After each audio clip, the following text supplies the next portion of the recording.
Hey guys, Robert here. Before we get started on the episode, I just wanted to let you know a couple of things. One, as you're listening to this, of a lesser important note, yes, I know his name is Daniel Bryan, also goes by Bryan Danielson. I didn't want to lose any of my wrestling fan street cred. I was in the middle of talking. Sometimes things get conflated. This was right around the time that he was coming to AEW and switching his name up, so I conflated the two names together. Please don't at me. Just throw that out there. But on a more important note, I want to give you a heads up on this one. Apologies in advance. I'm going to call it the Wolber curse. So, in listening to the audio conversation with me and Jef, or the guest that you're about to hear, had some major audio issues, and to Jeff's credit, completely not on his side. His audio actually came back pretty clean, but for whatever reason, on all three recordings that I have, my audio keeps going in and out, and I'm not entirely sure what was going on. Using the same setup that I use for all the guests throughout this year, but it happened on this recording, and it happened on the first recording that I have, spoilers, with Jeff's brother Jay that's coming up. So I did what I could to get it fixed, to get it to sound at least a little bit okay, but I apologize in advance for all the audio issues. If you don't suffer through it, I completely understand. I want to apologize to Jef. We're definitely going to have him on later on in the season, and we have a better setup to where I think I know how to not make that happen. But just wanted to shout out beforehand that, yes, I know the audio is not the greatest on this. It's still a very listenable podcast. There's not a lot of pops and quirks and stuff and the metallic robot in the tunnel sound that you hear on some podcasts when they say they had audio issues. But still wanted to get this episode out to you. Still wanted to get Jef on. So I thank you in advance for understanding, but wanted to throw that out there. So enjoy the episode, and we will see you guys next week with the next episode. Take care, guys. Love. Hello, I'm Robert T. Smith, host of Support Your Local Podcast. I want to take a moment to remind you to hit that fast forward button. That is, unless you want to hear about something good being done. Anyone who knows me knows that I love bowling. In 2016, I founded the Smith Family Bowling Scholarship Foundation, intended to honor my father's hard work and dedication to community service and award scholarships to youth bowlers throughout the nation. To date, we've awarded well over $15,000 in scholarships. If you are a bowler, know a bowler, have ever seen a bowler, or heard about anyone who has ever seen a video of a bowler, I'd love for you to help promote the SFBSF and its mission. Please go to sfbsf.com and see what we're all about. While you're there, please consider hitting that donate button and helping us make a brighter future for our youth. Again, that's sfbsf.com. Thank you for your time. I now declare the quick draw competition open.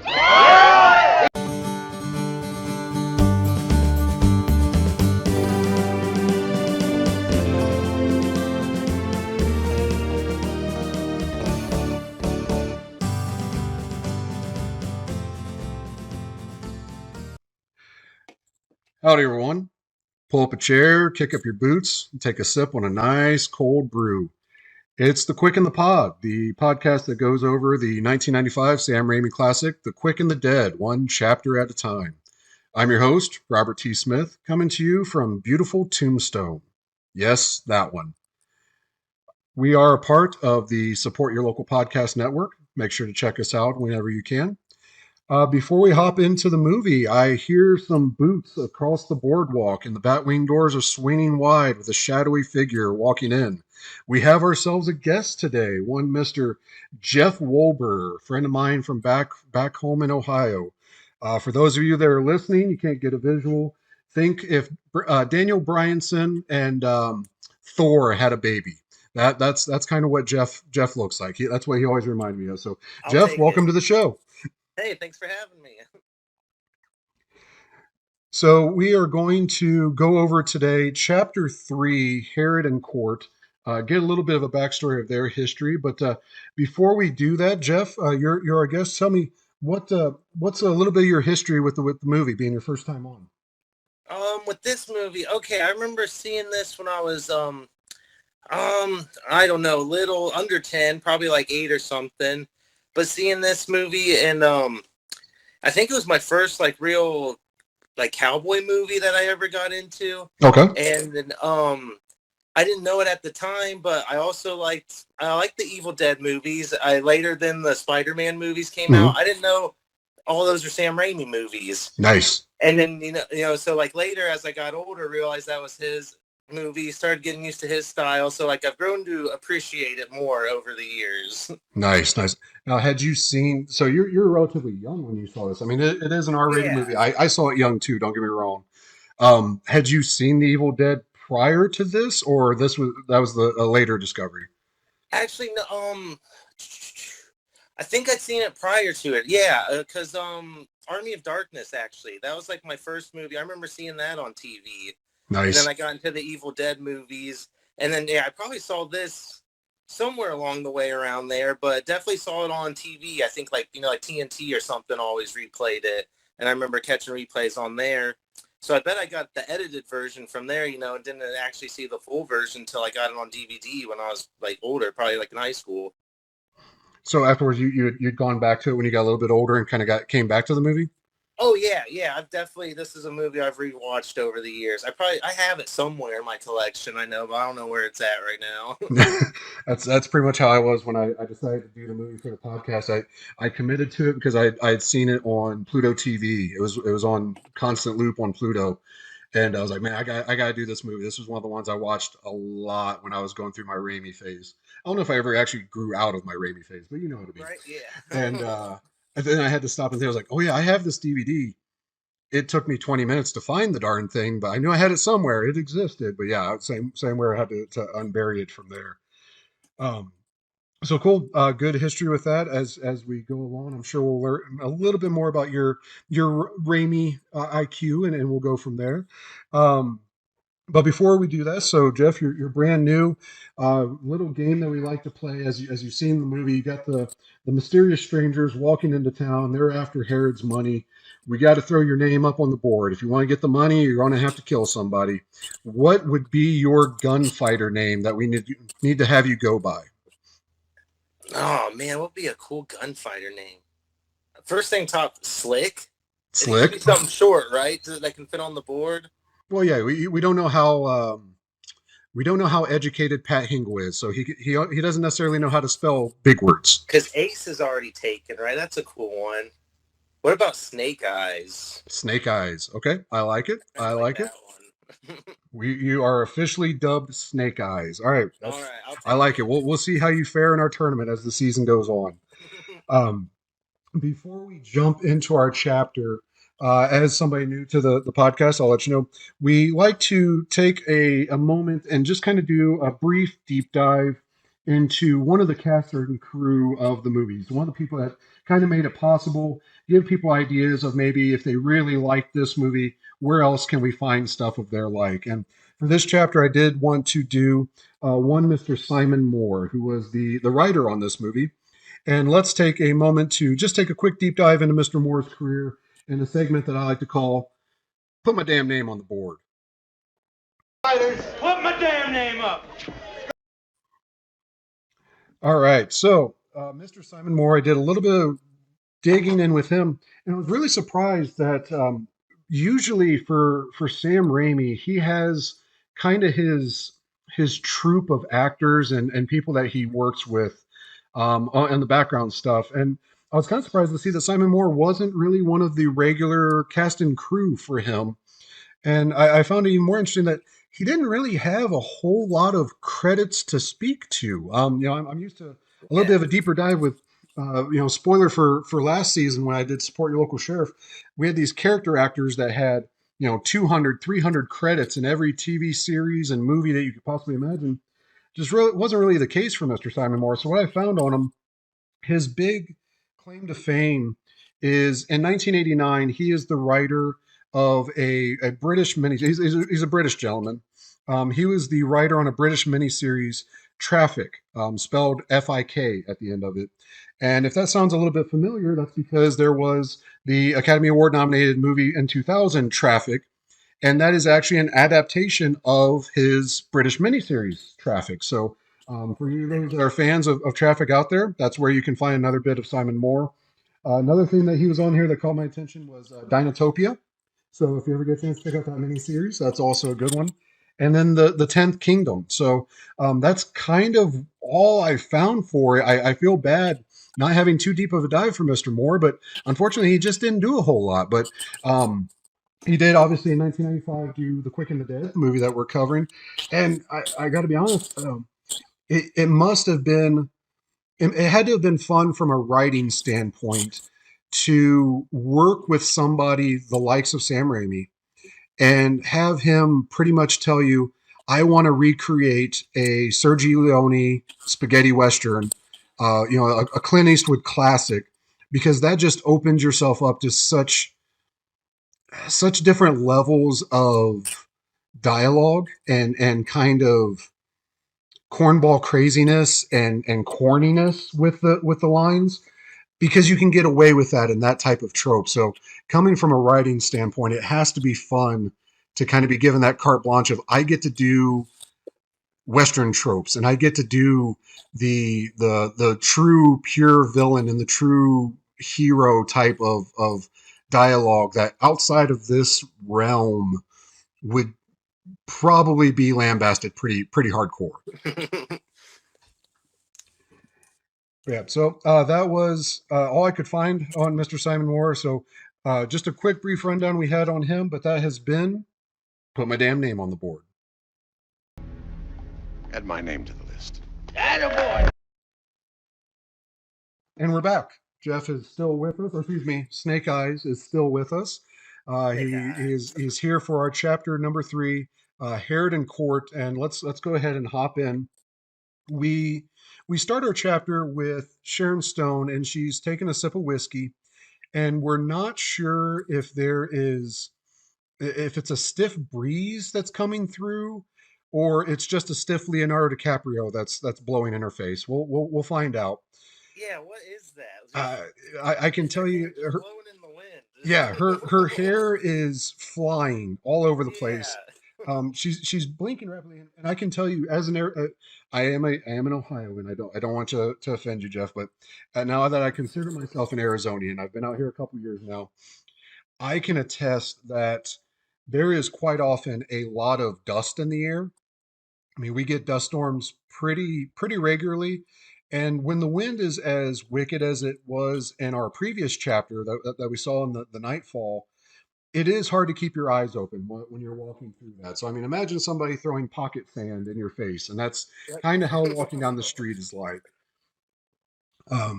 We see the wind is it has a shift in the playful mood of the bar because everybody kind of gets quiet, and a shadowy figure, much like you creeping up on our Batwing doors earlier, a shadowy figure comes in through the doors, and we see these silver spurs with black boots walking in slow motion, and Sharon Stone and the crowd take immediate notice to this, and some of them even get out of the way of this figure. And keep an eye on those silver spurs. Those are going to come back into play several times throughout the movie and identifying who our mystery character is. Yeah, I really like that slow motion walk in, and everybody getting out of the way. So whoever this person is this is a bad dude, right? Absolutely. Right. So earlier we already had this mystery of this guy sitting in his house that we didn't see, just had the looking glass going around checking out the town. We hear these rumblings of this Herod guy, and to be introduced like that, yes, definitely pure villain. It's a great little chef's kiss touch to getting this guy established, because we don't have to wait very long to find out who it is, because the camera starts to pan up and we get this glorious villain reveal of Gene fucking Hackman. And it's Gene Hackman. You know, it suits him to a T. He's dressed almost completely in black, but very nicely, very nice dressed, very professional looking gentleman, almost businessman like. And he immediately takes a moment to look aside, and we notice that he grabs the eyesight of Ace Hanlon, who's sitting there checking him out. And he can't take the stare from Gene Hackman, and he immediately looks away. And it's just a nice little touch of showing that dominance. And I'm sure, spoilers, that's going to come back into play a little bit later on in the film. But it is just a nice little touch of here's the strutting peacock and Ace Hanlon that we've discovered, and just a casual side glance from Gene Hackman, and he's bowing down. Yeah, instantly. Yeah. And so, Gene, or excuse me, Mr. Hackman, I don't know him personal enough to refer to him as Gene. He's Mr. Hackman. Um, he asks Pat Hingle how many are signed up for the tournament, and we learn that we're up to 12.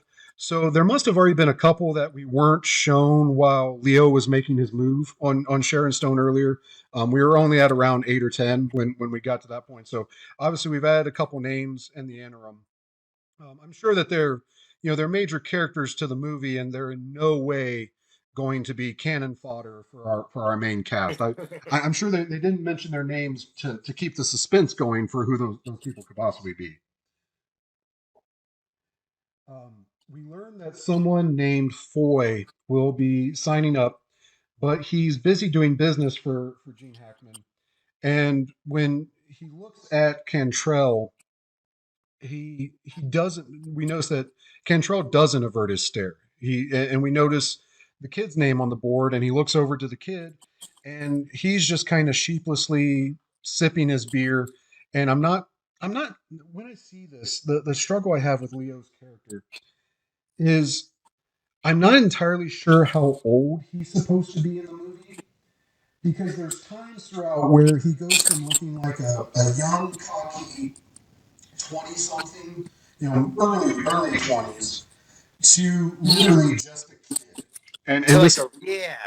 No, I know what you mean. Like a real little kid, right? right, like we're talking like 12, 13. Like this Yeah. kid shouldn't be around these grown ass adults. At all. Yeah. And it's not to spoil it too much, but it is a great bit of foreshadowing by Sam Raimi to have Hackman look at Harlan, Cantrell, and then the kid in that order. So if you've seen the movie, you kind of know what I'm getting with that. But if not, just keep an eye out on why it would be important to see those three characters in that order. So spoilers. So he walks to the bartender, and he tells him to add his name to the list. Thus the sound bite that you'll hear for "put my name on the board." Um, and this elicits a few cheers from the crowd, but then slowly he begins to walk to a table next to Sharon Stone's, that is frantically being cleared off for him. The servants of the bar are making sure it's nice and clean for Mr. Herod. He orders agua, and I found that interesting in this rough and tumble bar for several reasons. It's it's interesting because water, for the most part, it's not usually something that is particularly trustworthy in this time period. Even in today's day and age, we live off a well where we live now, and our water is not entirely 100% trustworthy. We use jug water even for ourselves. So back in the 1800s, late 1800s, like probably couldn't pay me to drink well water from down around Gallus in that time frame. And it's actually the reason why you see in most Western movies all people drink is liquor and beer.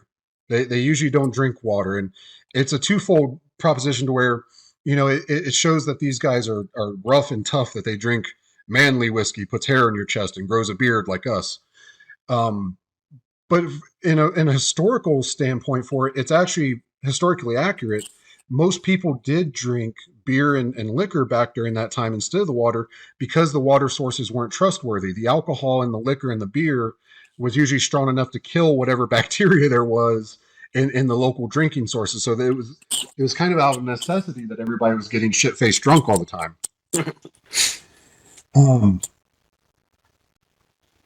So in the reverse of the man that Scars killed earlier, seeing him being thrown outside the door, we actually see someone being rolled into the saloon, and this catches Hackman's attention, as it would probably catch the attention of everybody in the bar.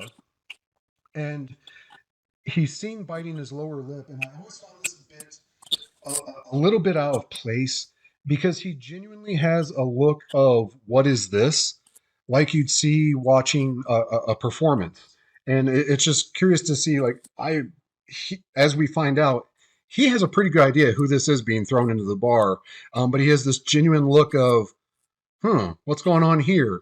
And for somebody that needs to look like he's in control all the time, I just found it interesting to have that little touch. So two men follow the thrown person in, and that's presumably the people that threw him in. We cut over to see that the throwee is in fact Russell Crowe. Um, so fun fact for this, this is actually, and we'll go into this when we do the deep dive on Russell Crowe, but for you, Jeff, this is actually Russell Crowe's American debut. This was his first American film. Okay, I was gonna. He looks really young in this movie. He is very young. I didn't realize how young he's. Yes. So he was already an Australian actor. Was in several movies over there. But this is his dipping his toe into American cinema, and this all happened because of Sharon Stone. She handpicked him as the person to play this role. She wanted him. So this is right before Virtuosity. This is right before a lot of the movies that kind of made him a big name. But it just kind of shows that this cast for this movie is outrageous. You know, it's people that are either already icons or they're right on the bubble of becoming our top actors in the world in the next couple of years. So Herod knows who this is, and he tells him it's been a while since he's seen him. Apparently, Russell Crowe has a mission down south around the border. So he must be a holy man. He has roughly a rough look of a reverend with the collar, and he says it's down in Hermosillo, which is a actual real town in Mexico. So as we go through the movie, I've struggled trying to identify where exactly this redemption is. We hear reference to Nogales later on, which is literally the border. There's a Nogales, Arizona, and then across the border where it's at, there's a Nogales, Mexico. Him having a mission down in Mexico, I'm still curious as to whether this is supposed to be based at the Mexican border or if it's actually up in Arizona. So we'll keep an eye on that and see where we come from those. As he continues to taunt Russell Crowe, the two others mention that they burned down the mission. So we're to assume, I guess, that these guys are the bad guys. Right? Yeah, that sounds bad, right? I mean, you'd think on the things that you could do, burning down a mission just might be high up on there. I'm not a holy man. I don't know. I don't know. Yeah, but to me personally, that just sounds like a little on the bad side. Right. So we'll keep an eye on that. Maybe they're redeemed. Maybe that's the town is redemption. We'll see. Gene Hackman asks Russell Crowe if he's still fast, and when he doesn't answer, he asks if he had taken a vow of silence. And this gets a nervous chuckle from a couple in the crowd, but the rest of them are rightfully silent, and they are way too focused on what is going to happen. They want to see what's going to take place between this mysterious man and this guy that everybody fears in Herod. And to say that Hackman, who by now we have to know is this Herod character that we keep hearing about, he can command a room. So for them not to laugh at his joke just kind of shows you the seriousness of what this situation may be arising from. He throws a glass of water at Russell Crowe, and Crowe catches it and says that he's faster than Hackman. And I guess much like the stool and bottle trick that we saw Sharon Stone do with Pat Hingle in our opening chapter, fast is a relative term. Because if you look at the situation, so Gene Hackman is he's a good 10, 15 feet away from when he throws the glass. And Raimi, to his credit, he does a good job of whip panning over to Crowe catching the glass. It's a good little touch to show the speed and transition. But at that distance, it wouldn't be that hard to get your hand up in time. If you threw something at me from 20 feet away, I'm probably going to see it coming and have a chance to get my hand up there. So again, I think maybe fast is a relative term here, but nonetheless, it does shake kind of Gene Hackman's attitude towards it, and it doesn't go unnoticed by a kid. You can see Leo reacting to, "Ooh, I just saw that happen." Um, he being Gene Hackman kicks a chair over to Russell Crowe, and he tells the two men that they need to string Crowe up. So apparently, whatever insult he just gave, that's enough that he's done toying with this guy. He needs to go. He's shown up the boss in front of the kids, and that's That's never a good never move. good. I've seen enough martial arts movies. That's not a good thing.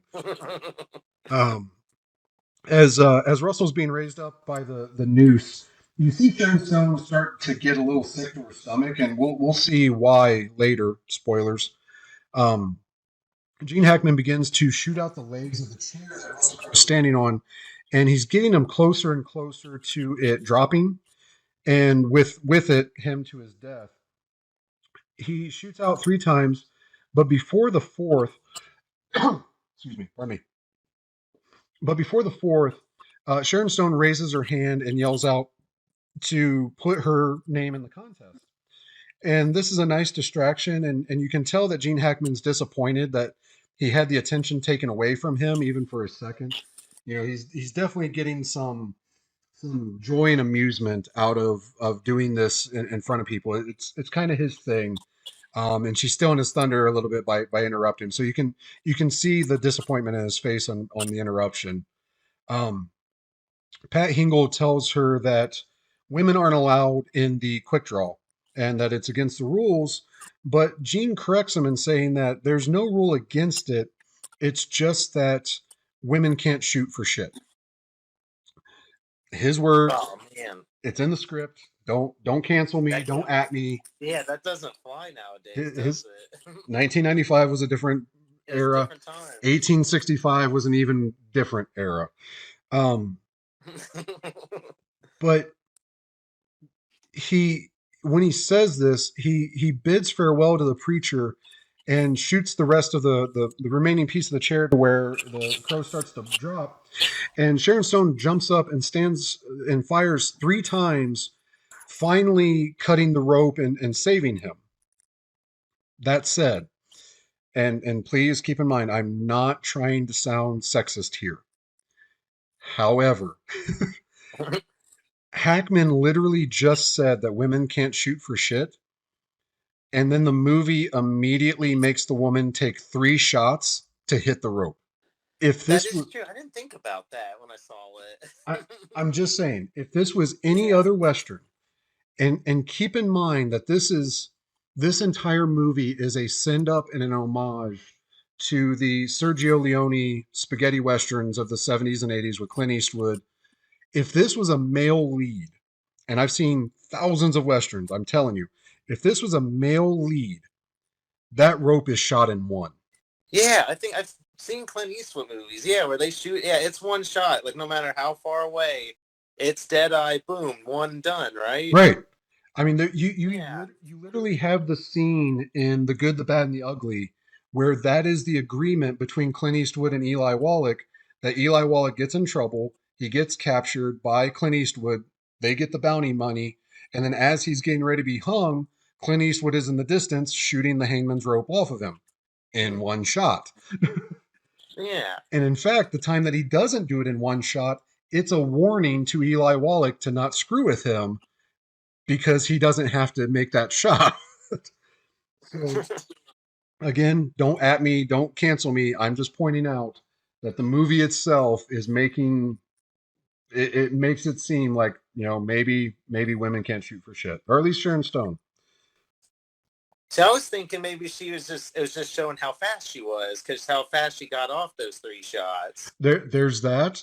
That's If you're in a quick draw contest, I mean, yes, it's impressive that you're fast, but I would rather have my one bullet hit you than the you six won't. miss you. Yeah. Yeah. It's still one shot. Yeah. So this obviously draws the bodyguards of Herod to attention. They draw their rifles on her, and she does the fancy pants putting away of her pistol by, twirling it around and putting it back in the holster. And she starts to stare off into the distance again. And Gene Hackman's amused by the situation, and he declares that both she and the preacher are now in the contest. And the crowd goes wild, and they begin shooting their pistols in the air. And if I'm Pat Hingle, the bartender, Commissioner Gordon, if you will, as I like to refer to him as, that's why he looks familiar. Yes, he is Commissioner Gordon in the 1989 Batman Returns, Forever, and Batman and Robin. That is and forever will be my Commissioner Gordon.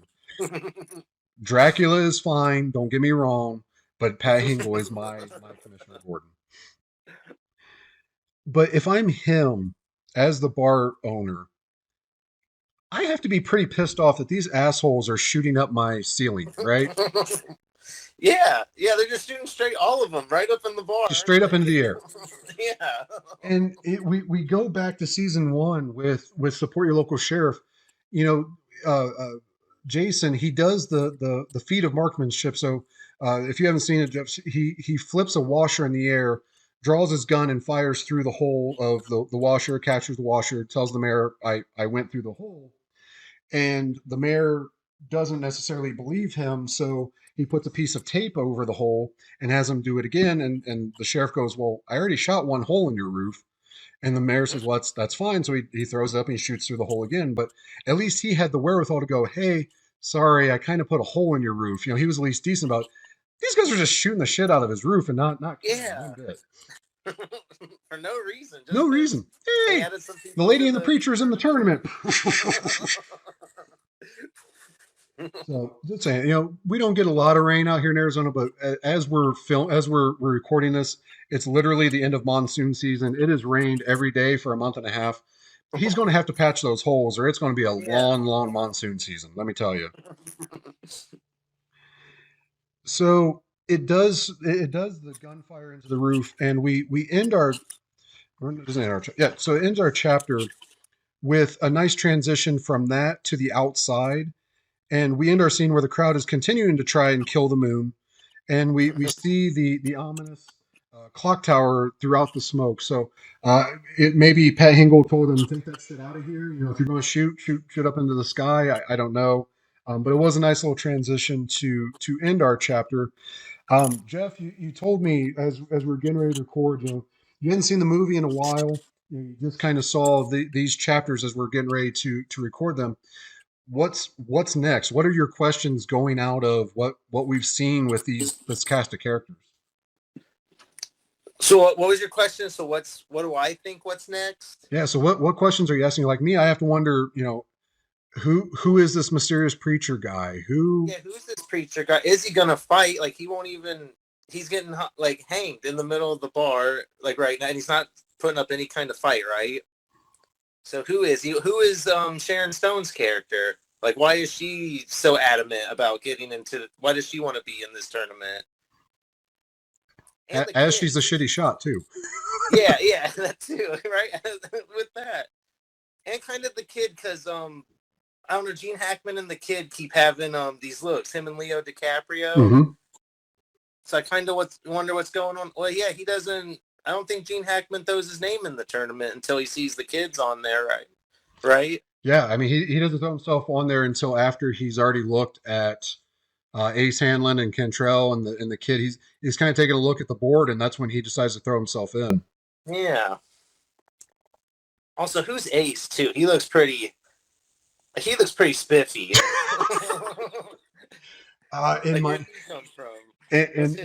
In our first chapter, I did that one myself. I coined the term douchey Jesus. I kid you not, every time the movie comes on and he walks into the saloon for the first time, if Jess is watching with me, she giggles. She giggles every time he's on the screen because he is as far from tough looking as you can possibly get. Yeah. And I coined the term of he either looks like the douchiest guy ever or he's trying to look like Jesus. And I think it might be a mixture of the most. He is douchey Jesus. I think I've been called that before in my day. Yeah. It's the beard. It's the beard. It's fine. Yeah, it's the beard. I got it. Yeah. All right. So, well, hopefully we get some answers to these questions. Jef, what do you think, man? Later in the season, you feel like coming back for some more? Yeah, for sure. This is fun. Awesome. Awesome, man. I'm glad you're enjoying it. Until we meet again, Jef, you got any social media or any events or anything that you want to do a quick plug? Oh no, not that I know of, really. I'm just Jef Wolber on Facebook. I don't even have a Twitter or anything right now. And nothing's really going. My wife's on the Tiffin University bowling team. They just had a tournament this past weekend. I think they got one in a couple weeks coming up. Nice. If you're in the Northwest Ohio area, that's Tiffin, Ohio. Definitely go out, support your local bowling establishments. For Jef sure. is being very humble. His family owns the bowling alley that I used to haunt and trounce around. Yeah. So if you're ever in the Ada, Ohio area, man, check out Nareda Lanes. Dorito Lanes. Yeah, they've been doing a lot of upgrades and stuff there. It's pretty nice. Yep, and just an all-around great place. Great food, great Mhm. people. Definitely check that out if you're in the area. But until we meet again, folks, as always, if you haven't already, check us out on our social media. We are Support Your Local Podcast on Facebook, Instagram, and our YouTube channel.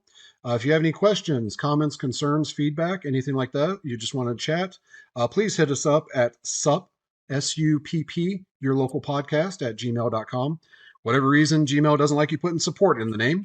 Go figure, it's an IT thing, but definitely hit us up on that. If you haven't already on your favorite podcatcher, please subscribe and also rate and review us. That's how we get moved up in the rankings.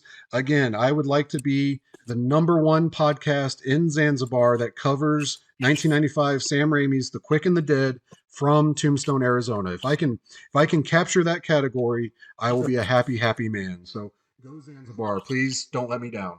But until we meet again, folks, I appreciate you. Thank you again.